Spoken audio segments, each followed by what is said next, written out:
All right, let's dive into something we've all experienced, a pain that is just completely, ridiculously out of proportion to its size. Yep, we're talking about the dreaded paper cut. It's a real head scratcher, isn't it? You get this nearly invisible slice from what seems like the most harmless thing in the world, a piece of paper, and yet it hurts like crazy. So, what's the deal? I mean, this quote just nails it, doesn't it? There's something about this specific injury that delivers a uniquely sharp, memorable sting. To really understand why, we've got to look at a few key clues. Okay, so let's get into the first culprit here, and it's actually our own anatomy, specifically the part of us that gets these cuts the most, our fingertips. See, our bodies are wired with this amazing built-in alarm system. It's made up of these tiny sensors called nociceptors, and their only job is to basically scream danger to your brain whenever there's a problem, like you touch something hot or you get cut. They are absolutely essential for keeping us safe. Now, here's where it gets really interesting. Your fingertips are absolutely packed with these alarms. We use our hands to feel and explore the world, right? So it makes sense they'd be loaded with sensors. But what that means is any little bit of damage right there, no matter how small, is going to send a super loud, high-priority pain signal straight to your brain. But it's not just about us. Let's move on to the second piece of this painful puzzle, because the paper itself is not nearly as innocent as it looks. The weapon here is actually pretty brutal. And this right here shows you the paper's dirty little secret. To our touch, it feels smooth. But if you were to zoom in, way in, the edge of a piece of paper looks more like a jagged saw blade.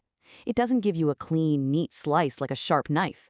No, it rips and tears its way through your skin, leaving a real mess behind. And as if that wasn't bad enough, it's not just a physical attack. The paper can actually leave behind tiny chemical particles, leftovers from the manufacturing process. These act as irritants in the fresh wound, so you're getting a little bit of chemical pain on top of the physical damage. So let's put it all together. You've got our super sensitive fingertips meeting the paper's jagged, chemical-laced edge. It's a true perfect storm of pain. There's even a psychological element. Our brain just doesn't expect a tiny injury to hurt so much, and that disconnect can actually make the sensation feel even worse. But there is one more reason why the pain just lingers. You know, when you get a deeper cut, your body's defense system kicks into high gear.